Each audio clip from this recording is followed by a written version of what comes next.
इल्मा। Alright, class का start करते हैं। सबसे पहले क्विक रीकैप कर देते हैं कि अब तक हमने क्या क्या चीज़ें डिस्कस कर ली हैं। तो जनाब, हमने अगर हम क्विक स्पैन में जाएं तो हमने सबसे पहले अकाउंटिंग की डेफिनेशन सीखी थी। उसके बाद हम आगे बढ़े थे। हमने 5 pillars of accounting, asset, expense, liability, capital, revenue, इनके ऊपर बात की थी। उसके बाद हमने इनके rules of debit and credit पे बात की थी और मैंने ये कहा था कि आपने भूल के पी जाना है। उसके बाद हमने यहाँ पर समरी की मैंने स्लाइड इसलिए खोली हुई कि हम यहाँ पे इससे देख के रिकैप कर सकें कि भाई उसके बाद हमने जो बात की थी जनाब आली, वो थी हमारी इन्वेस्टमेंट की एंट्रीज पे बात की थी और ये समरी हम बनाते रहेंगे, ठीक है ना, till the end of our syllabus और कोर्स। ये हम समरीज बनाते रहेंगे ताकि हमें चीजें अच्छे से रिकैप रहे। ठीक है भाई, जो जो चीजें इनिशियल इन्वेस्टमेंट में आई है सब डेबिट एंड टोटल से कैपिटल क्रेडिट। उसके बाद हमने परचेजेस का एरिया अपना कंप्लीट किया था। हमने स्टार्टिंग में एक बात सीखी थी कि बिजनेस में कोर फंक्शंस कौन कौन से होते हैं जनाब। लास्ट मंथ काम इन्वेस्टमेंट है, उसके बाद परचेजेस एंड देन फिर सेल्स। ये कोर एक्टिविटीज है बिजनेस की ना, कोर काम है, यूं समझ लो इम्पोर्टेंट काम है। ये हो गया। परचेज में देखा था जब गुड्स हम खरीदेंगे तो अगर वो कैश पे है तो क्या एंट्री बनेगी, परचेज डेबिट कैश क्रेडिट। अगर वो क्रेडिट पे है तो एंट्री बनेगी purchase debit accounts payable credit. दोनों में ही हमने ये कंक्लूजन निकाला था कि परचेज हमारा डेबिट हो रहा है, अगर कैश दिया तो कैश क्रेडिट, कैश नहीं दिया तो पेबल क्रेडिट। उसके बाद हम आगे बढ़ते, आगे बढ़ते हुए बात की थी अगर अदर देन गुड्स हमने कोई चीज खरीदी, अगर उसके अलावा जो चीज हम बिजनेस इसलिए खरीदते हैं कि हमें बेचना है, उसको हम गुड्स बोलते हैं, मर्चेंडाइज बोलते हैं, इन्वेंट्री बोलते हैं। उसके अलावा अगर हमने कोई चीज खरीदी है वो हमारा एसेट कहलाता है, तो वही नाम डेबिट हो जाएगा। और अगर कैश दिया तो कैश क्रेडिट, नहीं दिया तो अदर पेबल। यहाँ पे थोड़ा सा डिफरेंस है कि अदर पेबल का नाम इस्तेमाल हो रहा है, ठीक है ना, ताकि पेबल देख के आपको अंदाजा हो जाए कि अकाउंट्स पेबल ये वो वाला पेबल है जो कि हमने खालिसतन अपनी गुड्स उधार पे खरीदी है। और अदर पेबल क्या है जनाब, ये वो वाला पेबल है जो कि हमने अदर देन गुड्स कोई माल हमने उधार पे खरीदा हुआ है। ये हमने क्विकली रिकैप कर लिया है। अब हम आगे बढ़ते हैं और आज हम सेल्स के ऊपर बात करेंगे। अगेन हमारे कोर फंक्शंस में से एक काम सेल्स भी है, तो अब सेल्स के ऊपर बात करेंगे जनाब। सबसे पहले मैं इस साइड पर अपना फॉर्मेट भी बना दूं। आपको पता है मैं फॉर्मेट की जरूरत पड़ती है, बल्कि जूम आउट करके मैं बना लूँ ताकि हम थोड़ा ज़्यादा नीचे तक लाइन्स वगैरह ड्रॉ कर सकें। फॉर्मेट बनाएंगे एंड देन फिर हम जो इंशाल्लाह फौरन से उसकी एंट्रीज लिखेंगे और समझना शुरू करेंगे कि सेल्स में हमारे पास क्या क्या चीज़ें होती हैं, कैसे हम डेबिट क्रेडिट सेल्स के रिकॉर्ड कर रखे होते हैं।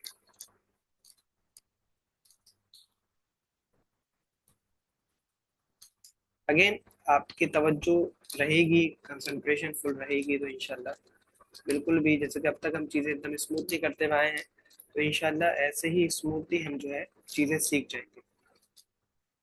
पर्टिकुलर या डिस्क्रिप्शन जो आपको सही लगे।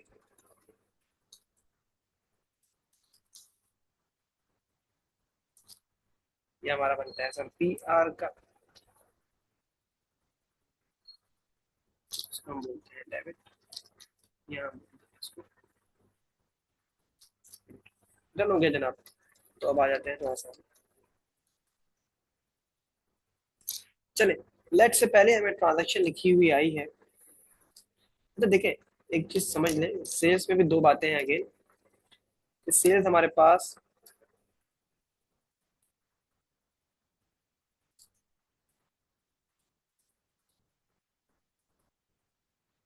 पहले तो हम सेल की जब बात करें तो हम गुड्स की बात करते हैं, ठीक है ना। गुड्स, मर्चेंडाइज, इन्वेंट्री, अगेन इसमें वो सारे नाम आते हैं, ठीक है ना। आई होप एंड एक्सपेक्ट कि आपको ये चीज याद होगी कि इसके नाम क्या आते हैं। जब भी मैं एक गुड्स की बात करूँ तो इसका मतलब है सब उसके अंदर का वर्ड है। तो पहले मैं बात कर रहा हूँ कि अगर गुड्स आपने बेची है और आपने कैश पे बेची है तो देखो क्या होगा, सिंपल समझो क्या हो रहा होगा। हमारे पास पैसा आ रहा होगा और वो गुड्स हमारे पास से जा रही होगी, और उस गुड्स का जाना ही हमारे पास से ये मुतय्यन था, ये कंफर्म था। तो वो जाएगी हमारे पास, क्योंकि वो बेचने के लिए ही तो रखी है भाई। ठीक है, तो ये चीज हमने समझ ली। एंड विद दिस हम पहली ट्रांजेक्शन लिख रहे हैं। लेट्स से ट्रांजेक्शन लिखी हुई आ रही है आपके पास, sold goods on cash rupees let's say 10,000। Cash पे आपने गुड्स बेची है जनाब, कितने की बेची है? 10,000 की बेची है। कितने की बेची है? 10,000 की। 10,000 रुपए की। अब देखो 10,000 रुपए आपके पास कैश आया होगा, बिजनेस में कैश आया है 10,000 रुपए। 10,000 रुपए बिजनेस में कैश आया है। कैश का आ जाना, कैश का बढ़ जाना डेबिट रिकॉर्ड होता है। 10,000 से आप कैश कर दोगे डेबिट। और गुड्स आपकी चले गई है, तो गुड्स आपकी जाना, कुछ लग रहा है कि ऐसे हम क्रेडिट कर रहे होंगे। क्रेडिट पे मतलब डेबिट हमने डाल दिया, तो क्रेडिट पे तो कुछ डालना है। अब गौर से देखिएगा यहाँ, देखिए जो गुड्स आप बेच रहे हैं, अब वो गुड्स आपका बेचना ही काम था, आपका मेन सोर्स ऑफ अर्निंग था, मेन सोर्स ऑफ बिजनेस था वो गुड्स बेचना। मेन सोर्स ऑफ बिजनेस से जो कैश आता है, बिजनेस के मेन काम करने से जो पैसा आता है, जो रेवेन्यू, रेवेन्यू बोल दिया मैंने, जो पैसा आता है, इनफ्लो आता है जनाब, उसको रेवेन्यू बोलते हैं, उसको रेवेन्यू बोलते हैं। तो यहाँ पे क्या क्रेडिट होगा? क्रेडिट क्या होगा? रेवेन्यू क्रेडिट होगा। Just hold on for a while, just hold on. अभी मैंने यहाँ पे बात खत्म नहीं की है, जस्ट वेट एंड वॉच। दोबारा सुनिएगा मेरी बात। जो भी आइटम था मैंने, अब ये गुड्स लिखा हुआ था, तो गुड्स में किसी भी बिजनेस के किसी भी आइटम की बात कर लो। अगर किसी इलेक्ट्रॉनिक स्टोर की बात करो आप, तो उसके पास जो इलेक्ट्रॉनिक के सामान है, अप्लायंसेस हैं, वो सारे उसने बेचने के लिए रखे हुए हैं। तो जब वो बेचेगा, तो कैश आया, तो कैश तो बिजनेस में आ गया, कैश तो एसेट है, कैश का आना डेबिट। क्रेडिट क्या होगा? ये बिजनेस का माल बिक गया, माल बिक गया मतलब वो चीज बिक गई जो बेचने के लिए रखी हुई थी। माल बिक गया, माल बिक गया, माल बिक गया, माल बिक गया, भाई बेचने के लिए रखा हुआ था माल। अब बजाय तो माल मेरे पास से चला गया, लेकिन वो एक्चुअल में जाने के लिए ही था, उसका जाना ही अच्छा था, उसके जाने पे ही मुझे खुशी मिली थी भाई। Are you getting this point? तो उसके जाने पे मेरा रेवेन्यू बढ़ गया, और रेवेन्यू बढ़ता है तो क्रेडिट होता है, रेवेन्यू बढ़ता है तो क्रेडिट होता है। तो इसलिए मैंने यहाँ पर रेवेन्यू को क्रेडिट कर दिया है। ठीक है। अब आप में से एक बच्चा खड़ा होकर बोलेगा, सर सर सर, आपने तो लास्ट टाइम एक बात बोली थी कि ये एंट्रीज में ये वाले नाम नहीं आते, बल्कि इनके नीचे जो नाम है वो वाले नाम आते हैं एंट्रीज के अंदर। तो एंट्रीज में ये नाम तो नहीं आते। मैंने बिल्कुल ये बात बोली थी कि एंट्रीज में ये नाम नहीं आएंगे। मैंने कहा था एंट्रीज में ये नाम नहीं आएंगे, एक्सेप्ट फॉर कैपिटल वगैरह। मतलब एंट्री में ये नाम नहीं आएंगे। मैं आज भी ये बात बोल रहा हूँ, यस एंट्री में ये नाम नहीं आएगा, एंट्री में ये नाम नहीं आएगा। तो एंट्री में क्या नाम आएगा? रेवेन्यू के अंदर सर एंट्री में क्या नाम आएगा? और से एंट्री में नाम आएगा सेल्स। एंट्री में नाम आएगा सेल्स। यहाँ क्या करेंगे हम यहाँ पे सेल्स को क्रेडिट करेंगे। सेल्स क्या है? सेल्स अगेन हमारा रेवेन्यू है। सेल्स हमारा सेल्स हमारा रेवेन्यू है, और रेवेन्यू जब बढ़ता है तो वो क्रेडिट होता है, इसलिए सेल्स को हमने क्रेडिट रिकॉर्ड कर दिया। मैं अपनी बात को रिपीट कर रहा हूँ फिर से। जब भी बिजनेस वो चीज बेचेगा जो बिजनेस का काम था बेचना, जैसे बेकरी की एग्जांपल ले, तो वो ब्रेड वगैरह बेचेगा, कोई अगर उसके पास जूसेस हैं, कोई समोसे वगैरह रखे हुए हैं, तो वो बेचेगा। तो वो बेचना उसका काम था बेचना, उस बेचने को वो, कैश जो आया कैश तो डेबिट, और जो चीज गई वो जो बिक गई, बिक गई, बिक गई, क्योंकि बेचने के लिए रखी हुई तो बोलना बिक गई, गुड्स तो चले गई, गुड्स जो बिक गई, उसको वो बोलेगा सेल्स क्रेडिट, क्योंकि यहाँ पर रेवेन्यू हो गया, बिजनेस की वो चीज बिकी है, बिजनेस से वो चीज गई जो कि काम था बेचना, तो उस चीज को बोलते हैं रेवेन्यू, उससे पैसे आने को बोलते हैं रेवेन्यू। तो कैश तो मैंने डेबिट रिकॉर्ड कर दिया कि कैश तो, कैश जो आया वो तो एसेट है, लेकिन क्रेडिट क्या होगा? ये कैश आया कहाँ से? ये कैश आया, ये कैश आया गुड्स बेच के, वो चीज बेच के जो बेचने का काम था, तो इसको रेवेन्यू बोलते हैं। ठीक है। और रेवेन्यू किस नाम में डालेंगे? सेल्स के अंदर डालेंगे। ठीक हो गया। डन हो गया। अब एक और ट्रांजेक्शन लिखते हैं।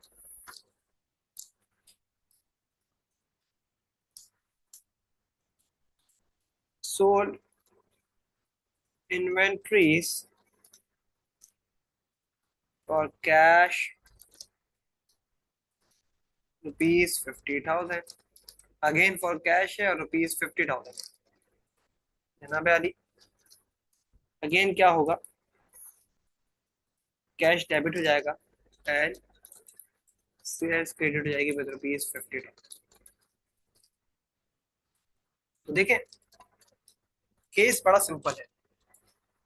जब भी बिजनेस गुड्स बेचेगा तो कैश तो आया है, कैश तो डेबिट होगा। क्रेडिट क्या होगा, सेल्स क्रेडिट होगा। क्रेडिट क्या होगा, सेल्स क्रेडिट होगा। क्योंकि रेवेन्यू क्रेडिट करना, रेवेन्यू बढ़ गया है बिजनेस का। पहले लेट से मान ली बिका हुआ था तो बिजनेस का कोई रेवेन्यू नहीं रहा, अब रेवेन्यू आ गया, रेवेन्यू बढ़ गया। ठीक है, रेवेन्यू का बढ़ना क्रेडिट रिकॉर्ड होता है। डन हो गया, इज दैट क्लियर? और डन। अब हम आगे बढ़ते हैं और अभी ही हम इसका उधार का कॉन्सेप्ट भी देख लेते हैं।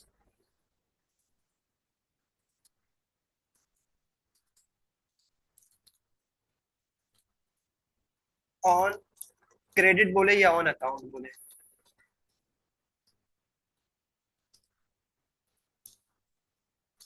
तो थोड़ी सी जगह देखी तो मैंने लिख दिया,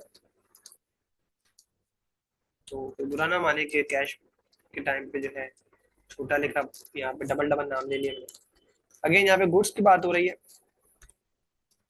अब क्रेडिट की बात भी हो रही है और ऑन अकाउंट की बात भी हो रही है। सही हो गया जनाब आली। अब सीन क्या है, सीन सिंपल सा है कि माल तो बिका है, माल तो बिका है, लेकिन उसके नतीजे में कैश नहीं आया। जैसे खरीद के टाइम पे याद करो, परचेज के टाइम पे याद करो, मैं उधार करके जाता था, तो ऐसे ही अपने मेरा कस्टमर उधार करके गया मुझसे। मेरा कस्टमर उधार, मैं भी तो जब खरीद रहा था किसी का कस्टमर था ना भाई, तो समझ लो कि आप उस सेलर के लिए तुम अकाउंटिंग कर रहे हैं। सिंपल सी बात है, बिजनेस में कस्टमर आया है, माल लेके गया है, उसने पैसे नहीं दिए, कस्टमर ने पैसे नहीं दिए, और ये बड़ा कॉमन है बिजनेस के अंदर, कस्टमर ने पैसे नहीं दिए। अब गौर से देखिएगा, सोल्ड गुड्स ऑन क्रेडिट ₹15,000। माल बिका है, और माल बिका है जनाब आली उधार पे, उधार पे माल बिका है ₹15,000। अब गौर से देखिएगा, देखो रेवेन्यू तो हो गया, वो चीज तो बिक गई जो बिजनेस में बिकने के लिए आई थी। कहानी समझो, देखो फॉर एग्जाम्पल ये पेन था, ये पेन का मैं काम कर रहा हूँ और ये पेन मेरा क्या है, गुड्स है। ये पेन तो चला गया, लेकिन इन रिटर्न कैश नहीं आया, कैश नहीं आया। देखो पेन चला गया मेरे पास से, समझना इस चीज को, पेन तो चला गया मेरे पास से, लेकिन कैश नहीं आया है। समझो, मैंने क्या नंबर लिखा था यहाँ पे, 3 लिखा था, 1 लिखा था। देखो यहाँ पे और से देखना इस चीज को, देखो यहाँ मैं कैश को डेबिट नहीं कर सकता क्योंकि कैश नहीं आया मेरे पास, बट हाँ सेल्स तो हो गई ना। सेल्स तो मैंने बोला था ना, सेल्स तो वो वक्त है जब मैंने वो चीज जो बेचने के लिए रखी हुई तो मैंने बेच दी, तो सेल्स तो हो गई। तो जनाब अली सिमिलरली यहाँ पे सेल्स तो हो गई है, सेल्स तो हो गई है, सेल्स तो हो गई है, लेकिन कैश नहीं आया। अमाउंट थे 15,000, सेल्स में डाल दिया 15,000। अब डायरेक्ट डेबिट क्रेडिट बराबर करने के लिए मैंने 15,000 यहाँ पे भी डालना पड़ेगा। लेकिन जनाब अली बात यह है कि मैं यहाँ पे कैश नहीं आया तो क्या लूँ, मैं यहाँ पे लूंगा रिसीवेबल, मैं यहाँ पे लूंगा रिसीवेबल, लेना है। और जैसे वहां पे अकाउंट्स पेबल बोलता था, यहाँ पे बोलूंगा अकाउंट्स पेबल, अकाउंट रिसीवेबल, उधार लेना है। वहां बोलता था अकाउंट्स पेबल, यहाँ बोलना अकाउंट रिसीवेबल। और अकाउंट रिसीवेबल मेरा एसेट है, एसेट बढ़ता है तो डेबिट, ये एसेट है, एसेट बढ़ता है तो डेबिट रिकॉर्ड होता है। ठीक है, ये एसेट क्यों है, क्योंकि देखो ये पैसा, एसेट क्या है, एसेट क्या है, हर वो चीज जो आपके कंट्रोल में है और आपको फ्यूचर इकोनॉमिक बेनिफिट दे सकती है। तो ये आपको फ्यूचर इकोनॉमिक बेनिफिट दे सकता है कि कल को जब उसका पैसा मिलेगा तो उस वक्त कैश का इनफ्लो होगा जिसको मैं इस्तेमाल कर सकता हूँ। ठीक है, तो ये मुझे फ्यूचर इकोनॉमिक बेनिफिट देगा, बाद में इसके नीचे मुझे पैसा मिल रहा होगा। ठीक हो गया। तो सिंपल सी बात, जब भी मैं गुड्स बेचूंगा मेरा सेल्स क्रेडिट हो रहा होगा। कैश मिला है तो कैश डेबिट, नहीं मिला तो रिसीवेबल डेबिट। आइए एक और एंट्री करते हैं इसकी, ताकि थोड़ी सी हमें चीज और क्लियर हो। जनाब let's say sold merchandise on account ₹5,000। Again यहाँ पे लफ्ज मैंने ऑन अकाउंट का इस्तेमाल किया, ऑन अकाउंट बोले या क्रेडिट बोले एक ही बात। तो जनाब अगेन देखिएगा, क्योंकि उधार भी मैंने बेचा है, तो क्योंकि माल तो बिक गया है तो सेल्स तो क्रेडिट होगा विद ₹5,000। कुछ डेबिट भी होगा, डेबिट क्रेडिट बराबर होने चाहिए। यहाँ मैं डेबिट कर दूंगा अगेन अकाउंट रिसीवेबल्स।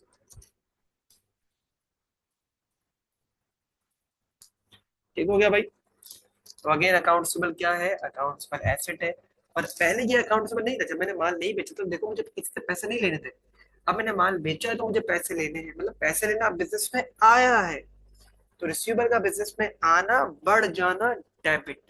तो डेबिट रिकॉर्ड कर दिया मैंने। ठीक है भाई, इज दैट क्लियर नाउ? अब आए समरीज को चल के अपडेट कर लेते हैं अपनी। समरीज को चल के अपडेट कर लेते हैं साथ ही साथ। समरीज को अपडेट कर लें तो कितना अच्छा हो जाएगा ना। सेल्स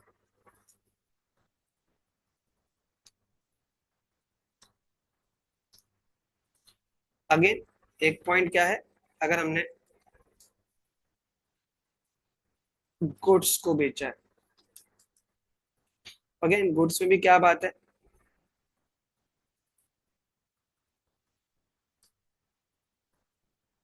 कि या तो हमने ऑन कैश बेचा है या ऑन क्रेडिट बेचा है।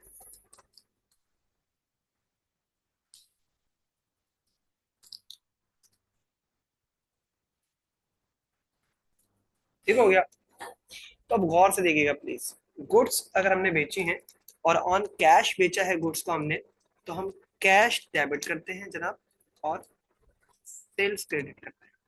अगर उधार में बेचा है तो हम अकाउंट शॉर्ट में लिख लो, रिसीवेबल डेबिट करते हैं और सेल्स को क्रेडिट करते हैं। लेट्स से अमाउंट ले ली मैंने ₹100, just for the sake of simplicity. Interest में अमाउंट भी आती है, अमाउंट मैंने लिखा सामने सामने। इनको थोड़ा सा क्लोज भी कर देता हूँ इन गुड मैनर, ताकि आपको बाद में जो है चीज़ें क्लियर होती रहे।